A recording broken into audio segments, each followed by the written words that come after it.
गरुड़ पुराण में बताया गया है कि 13वीं तक आत्मा अपनों के बीच ही रहती है।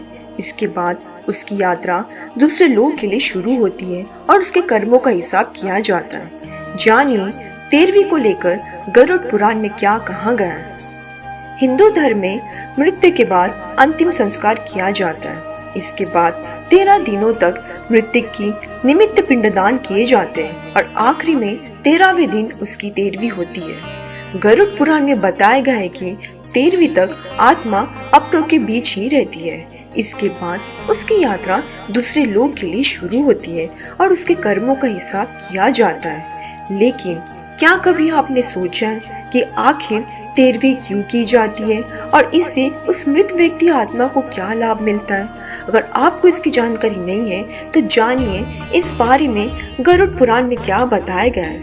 लेकिन उससे पहले अगर आपने चैनल को सब्सक्राइब ना किया हो तो चैनल को सब्सक्राइब कर लीजिए और वीडियो को लाइक और शेयर करना ना भूलें।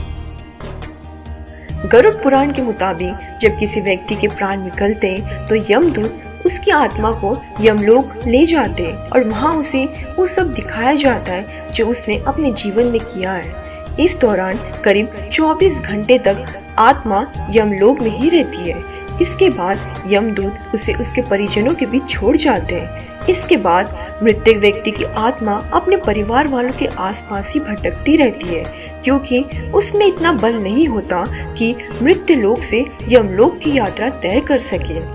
इस बीच परिजन मृत्यु की आत्मा के लिए नियमित रूप से पिंडदान करते हैं। गरुड़ पुराण के अनुसार मृत्यु के बाद 10 दिनों तक जो पिंडदान किए जाते हैं उससे मृत आत्मा के विभिन्न अंगों का निर्माण होता है। 11वें और 12वें दिन के पिंडदान से शरीर पर मांस और त्वचा का निर्माण होता है। फिर 13वें दिन जब 13वीं की जाती है तब मृत्यु के नाम से जो पिंडदान किया जाता है उससे ही वो यमलोक तक की यात्रा तय करती है।